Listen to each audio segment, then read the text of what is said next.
Hare Krishna, Krishna Krishna, Hare Hare, Hare Rama, Rama Rama, Hare Hare. Hare Krishna, Krishna Krishna, Hare Hare, Hare Rama, Rama Rama, Hare Hare. Srimad Bhagavatam, Pratham Skanda, Tiya Adhyay, Shlok 28. Rishayo manavo deva Rishayo manavo deva Manuputra Mohujacha Manuputra Mahojasaha Kala Sarve Hare Reva Kalaha sarve Hare Reva Saprajapataya Smita Saprajapatayah smritaha Rishayo manavo deva Rishayo manavo deva Manuputra Mahojasaha Manuputra Mahojasaha Kalaha sarve Hare Reva Kala Sarve Hare Reva Saprajapatayah smritaha Saprajapataya Smita. All the rishis, Manus, demigods, and descendants of Manu, all are especially powerful, who are especially powerful, are plenary portions are plenary portions, or portions of the plenary portions of the Lord. or portions of the plenary portions of the Lord. This also includes the This Prajapatis. also includes the Prajapatis. Purport. Those who are comparatively less powerful are called Vibhuti, and those who are comparatively more powerful are called Aves incarnations. সমস্ত ঋষি মনু দেবতা এবং মনুর বংশধরেরা যারা বিশেষ শক্তি সম্পন্ন তারাও হচ্ছেন ভগবানের অংশ এবং কলা। প্রজাপতিরাও এই অংশ ও কলার অন্তর্গত। 28 নম্বর শ্লোক।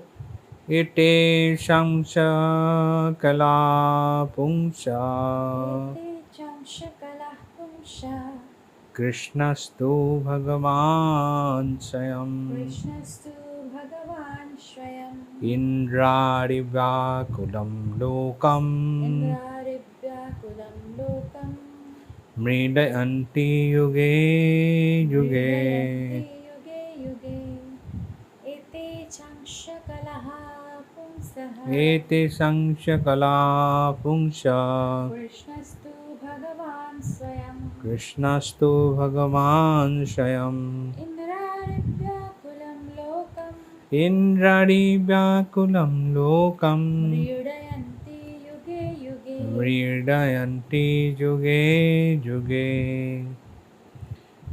All the above mentioned incarnations All of the above mentioned incarnations are either either plenary portions plenary portions or portions of the plenary portions or portions of the plenary portions of the Lord. of the Lord.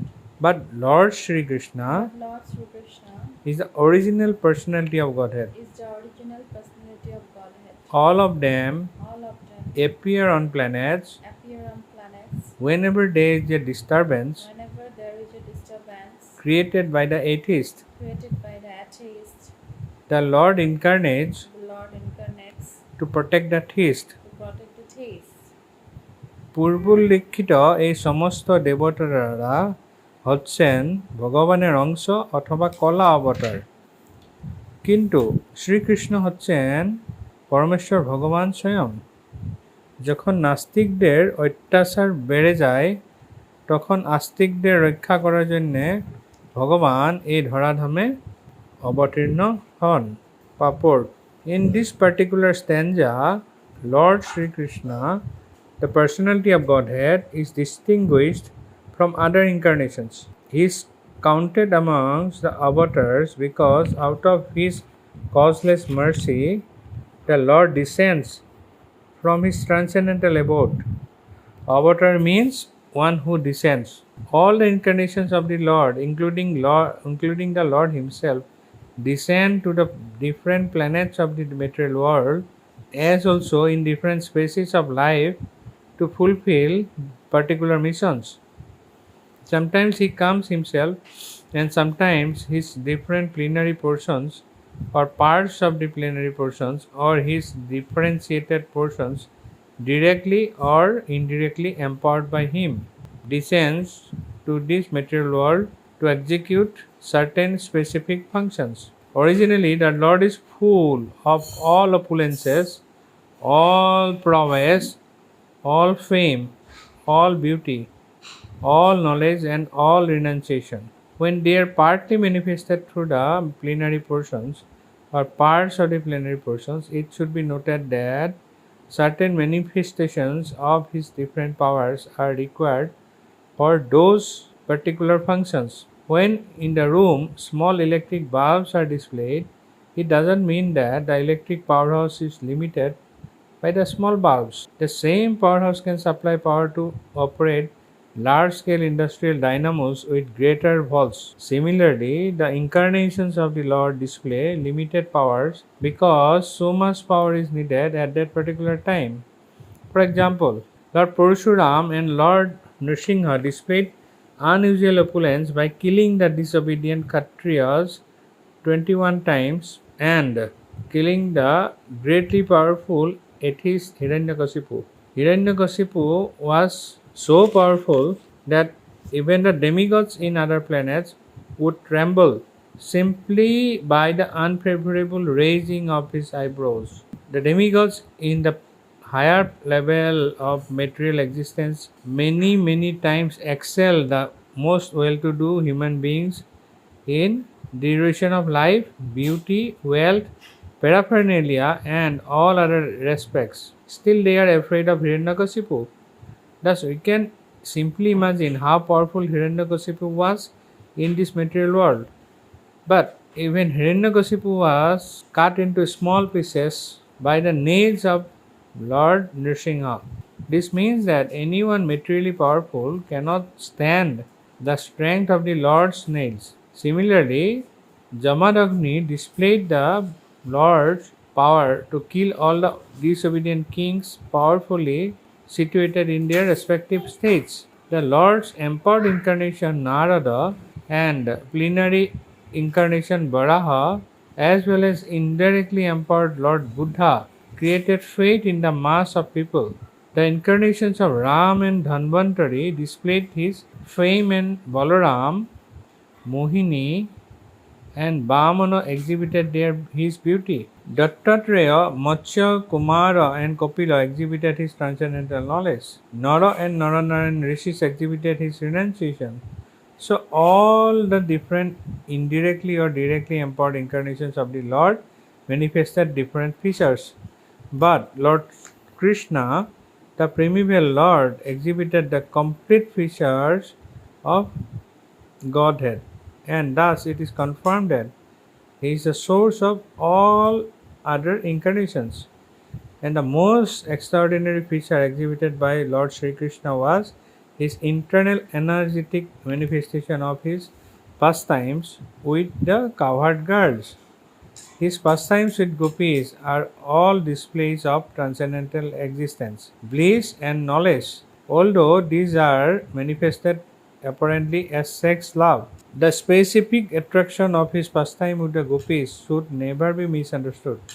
The Bhagavatam relates these transcendental pastimes in the 10th canto, and in order to reach the position to understand the transcendental nature of Lord Krishna's pastimes with the gopis, the Bhagavatam promotes the student gradually in 9 other cantos. According to Srila Jiva Goswami's statement, in accordance with authoritative sources, Lord Krishna is the source of all other incarnations. It is not that Lord Krishna has any source of incarnation. All the symptoms of the Supreme Truth in full are present in the person of Lord Sri Krishna. And in the Bhagavad Gita, the Lord emphatically declares that there is no truth greater than or equal to Himself. In this stanza, the word Swayam is particularly mentioned to confirm that Lord Krishna has no other source than himself. Although in other places the incarnations are described as Bhagavan because of their specific functions, nowhere are they declared to be the Supreme Personality. In this stanza, the word Swayam signifies the supremacy as the Samambonam. The Samambonam, Krishna, is one without a second.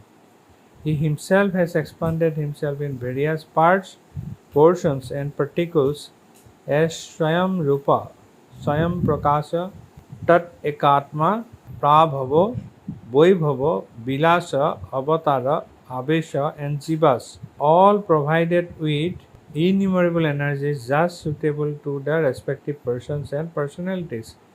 Learned scholars in transcendental subjects have carefully analyzed the Samambonam Krishna to have 64 principal attributes. All the expansions or categories of the Lord possess only some percentages of these attributes, but Sri Krishna is the possessor of the attributes 10%. And his personal expansions such as Swayam Prakasa or Tat Ekatma up to the categories of the avatars who are all Vishnu Tattva possesses up to 93% of these transcendental attributes. Lord Shiva, who is neither avatar nor Avesha nor in between them, possesses almost 84% of the attributes.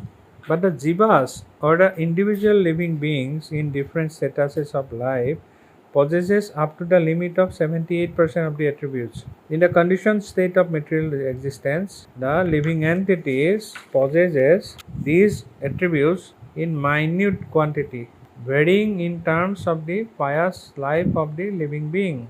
The most perfect of living beings is Brahma, the supreme administrator of one universe.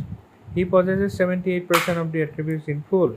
All other demigods have the same attributes in less quantity, whereas human beings possesses the attributes in very minute quantity. Standard of perfection for a human being is to develop the attributes up to 78% in full. The living beings can never possess attributes like Shiva, Vishnu, or Lord Krishna.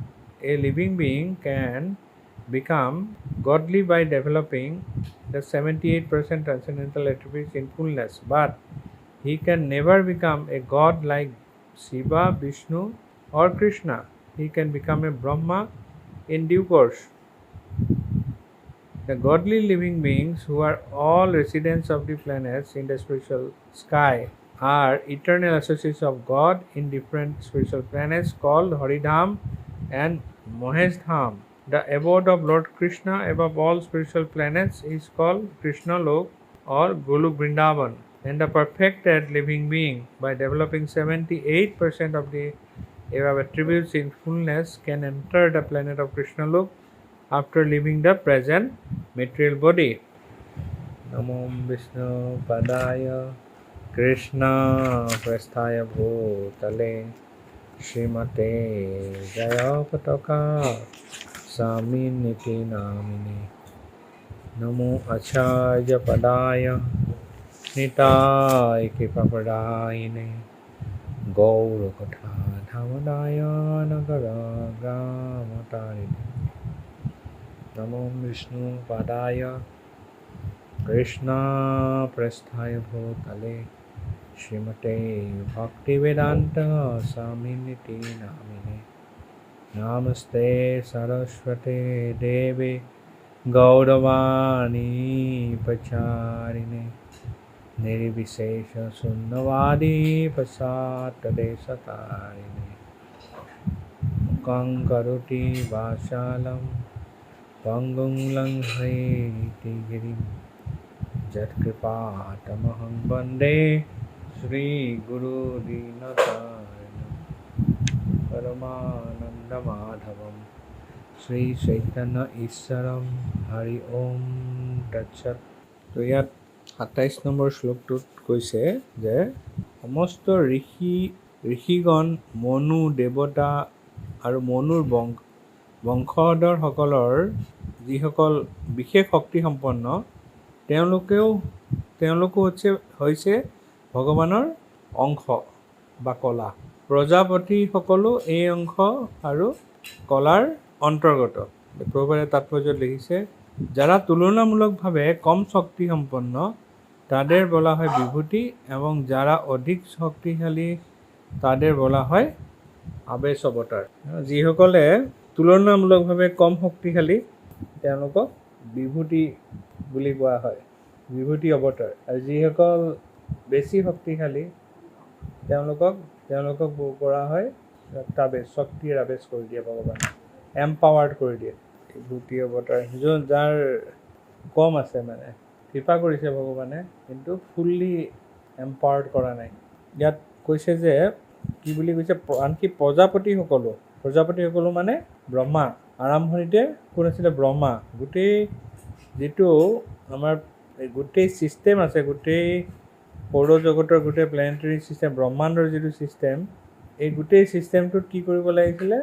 এতিয়া create কৰিব লাগে, জীৱসকলক জন্ম দিব লাগে। ব্ৰহ্মাই প্ৰথমতে কি কৰিলে? প্ৰথমতে কোন আহিলে ব্ৰহ্মাণ্ডৰ? প্ৰথম জীৱ কোন? ব্ৰহ্মা, স্বয়ং ব্ৰহ্মা। ব্ৰহ্মাই কাক সৃষ্টি কৰিলে? তাৰপিছত সপ্তৰ্ষিক সৃষ্টি কৰিলে। তাৰপিছত সপ্তৰ্ষিৰ পিছত কাক সৃষ্টি কৰিলে? 4 কুমাৰক। তাৰপিছত ৰুদ্ৰ, এনেকৈ তাৰপিছত মনু, এনেকৈ গোটেই ব্ৰহ্মাণ্ডৰ মনুৰ পুতেক আহিলে, এনেকৈ ক্ৰিয়েশ্যন হ'ল, জীৱৰ ইয়াত সৃষ্টি হ'ল ব্ৰহ্মাণ্ডত। এতিয়া এই গোটেই ব্ৰহ্মাণ্ডৰ সকলোতকৈ অকণমান শক্তি পাইছে। প্ৰজাপতি অৰ্থটো হৈছে, প্ৰজা মানে জেনেৰেশ্যন কৰা, সৃষ্টি কৰা। প্ৰজাপতি হৈছে মাষ্টাৰ, সমস্ত সৃষ্টিৰ মাষ্টাৰ কোন? ব্ৰহ্মা, প্ৰজাপতি। সেইকাৰণে যেনেকৈ বিভস্বানক সূৰ্য দেৱতাক প্ৰথমতে গীতাক কাক কৈছিলে? ইমম বিভস্যতে যোগম প্ৰক্তবাম মামব্যয়ম। প্ৰথমতে সূৰ্য দেৱতাক কৈছিল। কাক কৈছিলে? বিভস্বান। তেওঁৰ পৰা কাক দিলে? তেওঁৰ পুতেকক দিলে। বৈবস্বত মনুলৈ আহিলে, এনেকৈ আহি আছে। গতিকে ইচ্ছাকুক দিলে, তাৰ পৰা এনেকৈ আহি আছে। মনুৰ পৰা ব্ৰহ্মাৰ এদিনত কেইজন মনুৰ সৃষ্টি হয়? পঢ়িছিলোঁ আমি আগতে, 14 জনৰ সৃষ্টি হয়। আৰু এইটো 7ম মনু চলি আছে এতিয়া, বৈবস্বত মনু চলি আছে। গতিকে এই গোটেই সৃষ্টি আমাৰ মনুষ্য যে শব্দটো হৈছে, মনুষ্য হৈছে মনুৰ পৰা আহিছে, মনুৰ পৰা মনুষ্য হৈছে। আনকি ইংলিছত যে মেনটো ৰাখিলে, সেইটো মন, একচুৱেলি মনু। ইউটো নিদিলে আৰু আউট অফ ইগ'টো অলপমান কেনেকৈ যাব, মনুৱে যদি লিখি দিয়ে, সেইকাৰণে মেন কৰি দিলে। গতিকে চব আহিছে চব মনুৰ পৰা। গতিকে মনুৰ পৰা আহি দুটা, এটা হ'ল সূৰ্য বংশ, এটা হ'ল চন্দ্ৰ বংশ। সূৰ্য বংশত কোন আহিলে? স্বয়ং ৰামচন্দ্ৰ আহিলে, ৰামচন্দ্ৰ অৱতৰণ কৰিলে। চন্দ্ৰ বংশত কৃষ্ণ। সূৰ্য বংশৰ কাৰণে ৰামচন্দ্ৰৰ আৱিৰ্ভাৱ হৈছিল দুপৰীয়া, আৰু চন্দ্ৰ বংশত কৃষ্ণ চন্দ্ৰ বংশত অহাৰ কাৰণে কেতিয়া হৈছিলে? মিডনাইট। চন্দ্ৰ বংশৰত ইমান ধুনীয়া ছিষ্টেমেটিকেলি কৰা আছে ইয়াত। গতিকে এই গোটেই বংশৰ এই হিচাপবিলাক আছে আমাৰ। দেউতাকৰ দেউতাক, দেউতাকৰ দেউতাক, দেউতাকৰ দেউতাক, দেউতাকৰ দেউতাক, এনেকৈ 7টা জেনেৰেশ্যনৰ হিচাপ লাগে। কিবা বিয়া চিয়া পাতোঁতেও সেইটো লাগে। কোন গোত্ৰৰ সেইটো লাগে।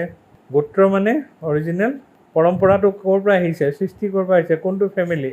যিসকল কৃষ্ণ ভক্ত তেওঁলোক কোনটো ফেমিলিৰ? গোত্ৰ কি? তেওঁলোকৰ গোত্ৰ হৈছে অচ্যুত গোত্ৰ। অচ্যুত গোত্ৰ কিয়? কৃষ্ণৰ ভক্ত। কৃষ্ণৰ পৰা সকলো সৃষ্টি হৈছে। কৃষ্ণৰ পৰা বলৰামৰ পৰা শংকৰচনৰ পৰা কাৰণদাক্ষায়ী বিষ্ণু, গৰ্ভোদক্ষায়ী বিষ্ণু, তাৰপিছত ক্ষীৰোদক্ষায়ী বিষ্ণু, তাৰপিছত গৰ্ভোদক্ষায়ী বিষ্ণুৰ পৰা কি হৈছে? নাভি কমলৰ পৰা ব্ৰহ্মাৰ সৃষ্টি হৈছে। গতিকে নাভি কমলৰ পৰা সৃষ্টি হৈছে, সেইটো বহুতে আহিব যে নাভিৰ পৰা কেনেকৈ সৃষ্টি হৈছে, ব্ৰহ্মাৰ কেনেকৈ সৃষ্টি হৈছে। সেইটো হৈছে ভগৱানৰ অচিন্ত শক্তি। এইটো বিয়ণ্ড আৱাৰ ইমেজিনেশ্যন, আমাৰ কল্পনাৰ অতীত। আমি কল্পনা কৰিব নোৱাৰোঁ। আমি এইকাৰণে কল্পনা কৰিব নোৱাৰোঁ কাৰণ আমি কি হয়, আমাৰ প্ৰভুপাদে খুব এক্সাম্পল দিছিল এইটো, ডক্টৰ ফ্ৰগছ ফিলচফি। ডক্টৰ ফ্ৰগ মানে ভেকুলী। দুটা ভেকুলী আছিল, এটা ভেকুলী এটা কুঁৱাত আছিলে। কুঁৱাত আছিলে, সেই টুৰটুৰাই কুঁৱাটোৰ ভিতৰতে থাকে আৰু তাৰপিছত এবাৰ এটা ভেকুলী আহি জাপ মাৰি সেই কুঁৱাটোত আহিলে। তাৰপিছত ক'লে যে তুমি ইয়াত আছা কিমান দিন হ'ল? কৈছে যে মইতো ইয়াত একদম সৰুৰ পৰা আছোঁ, ইয়াতে ডাঙৰ হৈছোঁ, মোৰ ফেমিলি ইয়াতে আছে, মই ইয়াত আৰামত আছোঁ। তাই কৈছে যে তুমি ক'ৰ পৰা আহিলা ইমান দিনৰ পিছত যে আহি জাপ মাৰি পেলাই সোমালাহি এইটো কুঁৱাত? কৈছে যে মই আটলাণ্টিক মহাসাগৰত আছিলোঁ। আটলাণ্টিক মহাসাগৰ সেইটো কি বস্তু? কৈছে একেই, ইয়াতো পানী আছে কুঁৱাত, তাতো পানীয়ে আছিলে, ইয়াতো পানী, তুমি যেনেকৈ পানীত আছা আটলাণ্টিক মহাসাগৰত গোটেই পানী থাকে। আচ্ছা আচ্ছা আচ্ছা আচ্ছা, তাৰমানে এই মোৰ কুঁৱাটোৰ নিচিনাই তাৰমানে আটলাণ্টিক মহাসাগৰ। তাৰমানে কৈছে যে নাই এই কুঁৱাটোতকৈ বহুত ডাঙৰ, কুঁৱাৰ যিমান পানী আছে তাতকৈ বহুত বেছি পানী তাত আছে। কুঁৱাৰ ভেকুলীটোৱে ভাবি আছে, এই বৰ্ণনা কৰি আছে কিমান ডাঙৰ, এই কুঁৱাটোতকৈ 5 গুণ, এই কুঁৱাটোতকৈ 10 গুণ, ইয়াতকৈ 50 গুণ, 100 গুণ, আৰু কিমান ডাঙৰ হ'ব তাতকৈ। এইটো ভাবি সেইটোকে কৈ যিটো কুঁৱাৰ ভেকুলী সি আটলাণ্টিক মহাসাগৰৰ বিষয়ে কেনেকৈ গম পাব? আমাৰ মনুষ্য জন্মটো আমি বুঢ়িছোঁ সেই কুঁৱাৰ ভেকুলী। ভগৱানৰ যি অচিন্ত শক্তি তাক আমি স্পেকুলেট কৰি থাকোঁতে আমাৰ মৃত্যু সমাগত হৈ যায়। মৃত্যু সমাগত হয়, মৃত্যু সৰ্বস্য হাৰম অহম। মৃত্যু দি যোনে মোক জীৱনটোত অনুভৱ নকৰে, ৰিয়েলাইজ কৰিব নিবিচাৰিলে, মই তেওঁলোককো মই কৃপা কৰোঁ, কি হিচাপে? এজ মৃত্যু।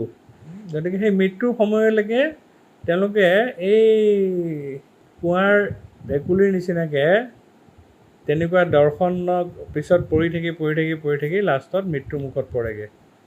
তেওঁলোকে আটলাণ্টিক মহাসাগৰৰ বিষয়ে একো নাজানে, গম নাপায়, ভাবিবও নোৱাৰে। ইয়াৰ লগত তুলনা কৰিছে, কুঁৱা ক'ত, আটলাণ্টিক মহাসাগৰ ক'ত?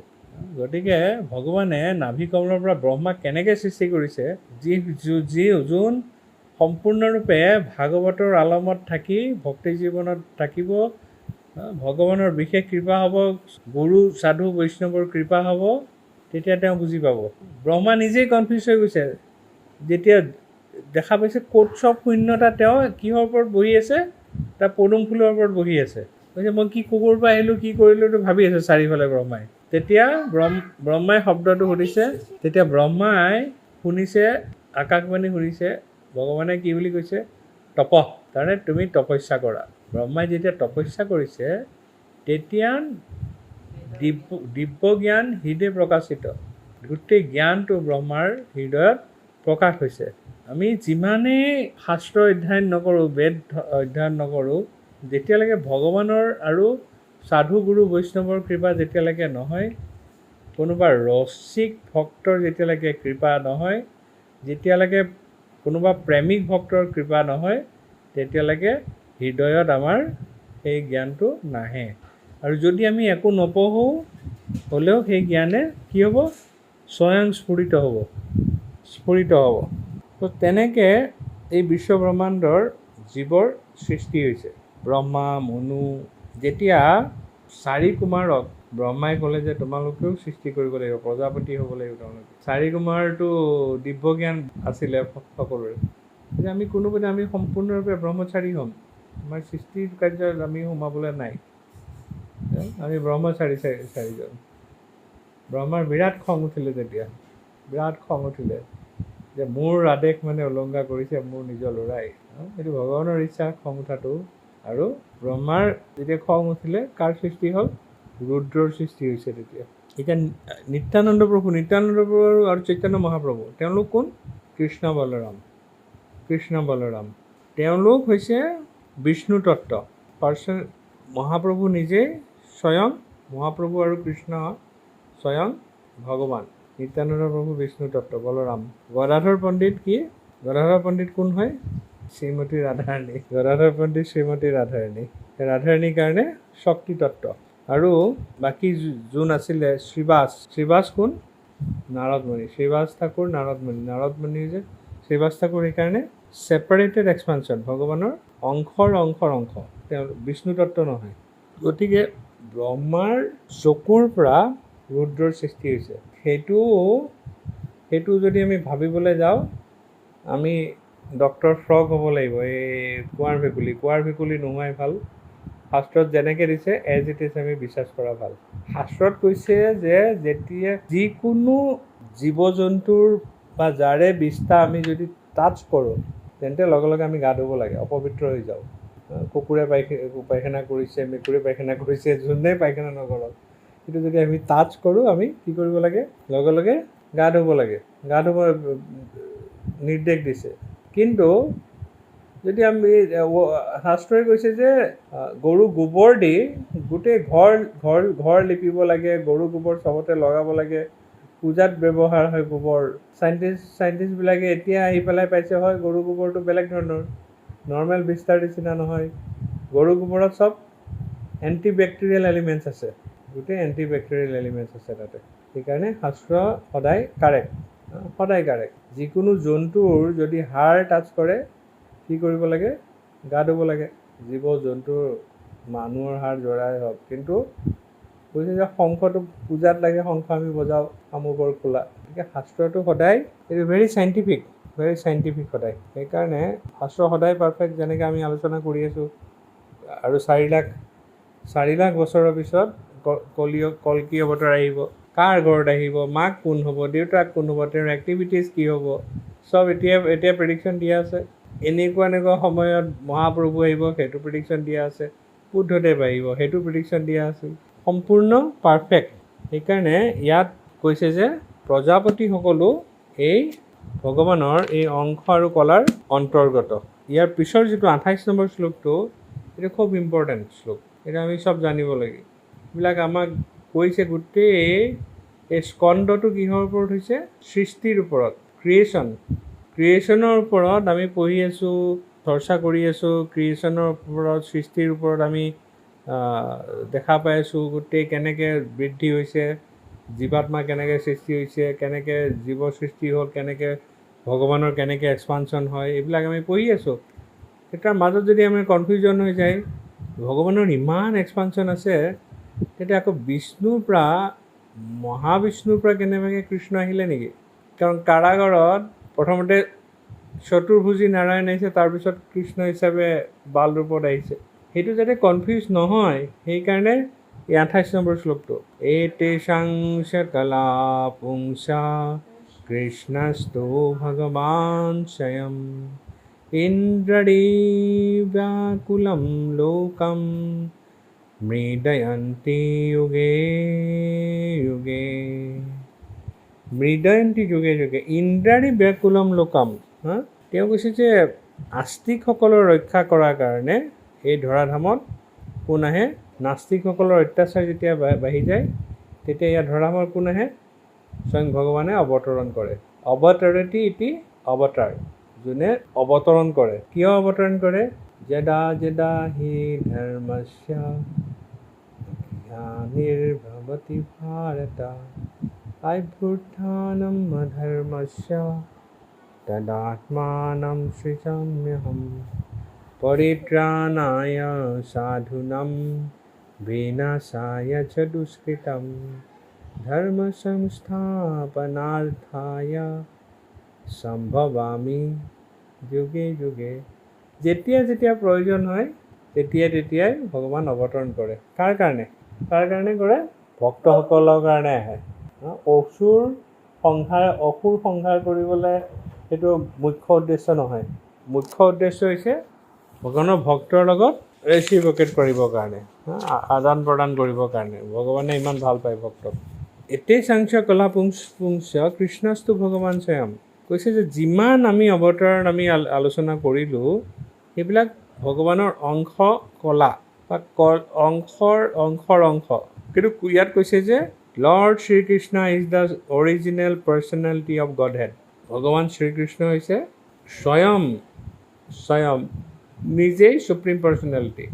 গোবিন্দম আদি পুৰুষম তমহম ভজামি। গোবিন্দম আদি পুৰুষম, আদি পুৰুষ কোন? স্বয়ং গোবিন্দ। আদি পুৰুষ স্বয়ং গোবিন্দ। চ' যেনেকৈ আমি দেহটোৰ এই হাতখন আমাৰ দেহটোৰ এক্সপানশ্যন। Direct expansion. ছেপাৰেটেড এক্সপানশ্যনটো কেনেকুৱা? এই হাতখন যদি কাটি দিয়ে আমি দুখ পাম, যিহেতু ডাইৰেক্ট এক্সপানশ্যন। আমি ভগৱানৰ আমি স্পিৰিট চ'লবিলাক, আত্মাবিলাক, জীৱাত্মাবিলাক ভগৱানৰ ক্ষুদ্ৰ অংশ হোৱাৰ কাৰণে ভগৱানৰ পৰা যেতিয়া বিচ্যুত হৈ আহোঁ, তেতিয়া আমি দুখ কষ্ট পাবলৈ আৰম্ভ কৰোঁ। অকল যে আমি দুখ কষ্ট পাওঁ সেইটো নহয়, ভগৱানেও দুখ কষ্ট পায়, ভগৱানেও ফিল কৰে। সেইকাৰণে পৰমাত্মা ৰূপে বহি থাকে যে কোনোবা এটা জন্মত মোলে এবাৰ ঘূৰি চাব চাগে কেতিয়াবা, সেইবুলি পৰমাত্মা হিচাপে লগত সান্নিধ্য দিয়ে সদায়। কিন্তু আমি মায়াৰ জালত পৰি মিছে মায়াৰ বসে যাস্য ভেসে, মিছে মায়ার বসে যাস্য ভেসে, খাস্য হাবু ডুবো ভাই, রাধা কৃষ্ণ বল বল বলরে সবাই। মিছে মায়াৰ বসে যাচ্ছ ভেসে, মায়াৰ পাল্লাত পৰি আমি ভাঙি ভাঙি গৈ আছোঁ। কি খাইছোঁ ইয়াত? খুব আনন্দ পাইছোঁ নেকি মায়াত হাবুডুবু খাই পেলাই? কৈছে যে নাই, খাস্য হাবুডুবু ভাই, ইয়াত হাবুডুবু খাইছোঁ আমি ভগৱানৰ পৰা আঁতৰি আহি নিজে এনজয় কৰিবলৈ চেষ্টা কৰিছোঁ। কিবা অলপমান এই জড়জগতত ক'ৰবাত কিবা আনন্দ আছে নেকি, সেইটো চেষ্টা কৰাৰ কাৰণে আমাৰ এই অৱস্থা হৈছে। যেনেদৰে হাতখন কাটি দিলে বডিটোৱে দুখ পাব, তেনেকৈ এইটো হৈছে ডাইৰেক্ট এক্সপানশ্যন। আৰু ছেপাৰেটেড এক্সপানশ্যনটো হ'ল যেনেকৈ চুলি বডিৰ পৰা আহিছে, বডিৰে পাৰ্ট। চুলিটোতো আমি কাটিয়ে থাকোঁ 20 দিনৰ 25 দিনৰ মূৰে মূৰে, আমাৰ বডিয়ে কিবা ফিল কৰে নেকি? বডিৰে এক্সপানশ্যন হয়, কিন্তু এইটো হৈছে ছেপাৰেটেড এনাৰ্জি, ছেপাৰেটেড, গতিকে এইটো ছেপাৰেটেড হেৰি। গতিকে কিন্তু ইয়াত কৈছে যে ইন্দ্ৰাৰী ব্যাকুলম লোকাম, কৈছে যে যেতিয়া খুব বেছি ডিষ্টাৰ্বেঞ্চ হৈ যায় এই গোটেই জগতত, যেতিয়া আসুৰিক ভাৱাপন্ন লোকে অত্যাচাৰ কৰে সাধুসকলক, তেতিয়া কি কৰিব? ভগৱানে নিজে ইয়াত অৱতৰণ কৰিব, বচাবৰ কাৰণে। যেনেকৈ কংস কি ধুনীয়াকৈ নিজে ৰথ চলাই লৈ গৈ আছে দেৱকী আৰু বসুদেৱক। যি মুহূৰ্ততে আকাশবাণী হ'ল যে তেওঁৰ অষ্টম, যাক লৈ গৈ আছা মূৰ্খ, তেওঁৰ অষ্টম সন্তানে তোমাৰ হত্যা কৰিব। এতিয়া মুড চেঞ্জ হৈ গ'ল, লগে লগে মুড চুইং হৈ গ'ল কংসৰ। অসুৰ যে লগে লগে তৰোৱাল উলিয়ালে, কাক কাটিব? দেৱকীক ক'ত লৈ গৈ আছে এতিয়া? দেৱকী আৰু বসুদেৱক বিয়া কৰাই পেলাই নিজৰ ভনীয়েক যিহেতু নিজে ৰথ চলাই লৈ গৈ আছে, এতিয়া ভনীয়েকক কাটে এই আকাশবাণী হোৱাৰ লগে লগে। এইটো আসুৰিক ভাৱাপন্ন।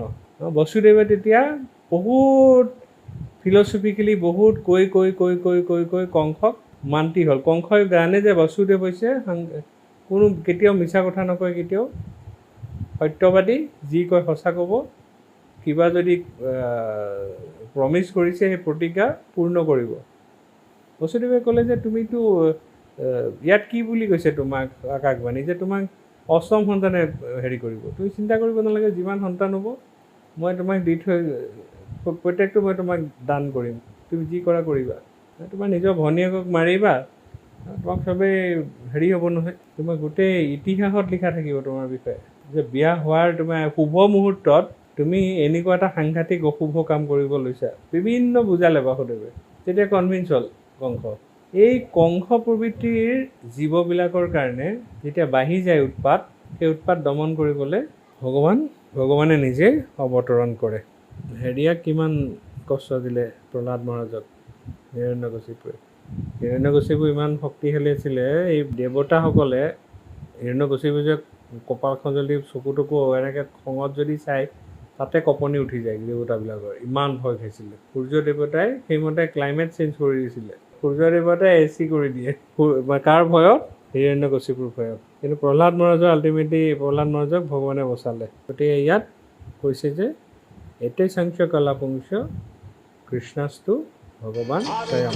কৃষ্ণ হৈছে অৰিজিনেল ভগৱান স্বয়ং। জয় গ্ৰন্থ শ্ৰীমদ ভাগৱত মহাপুৰাণ কি, শ্ৰীল প্ৰভুপাদ কি, Nitai Gaur প্ৰেমানন্দে। Hare Krishna, Krishna Krishna, Hare Hare.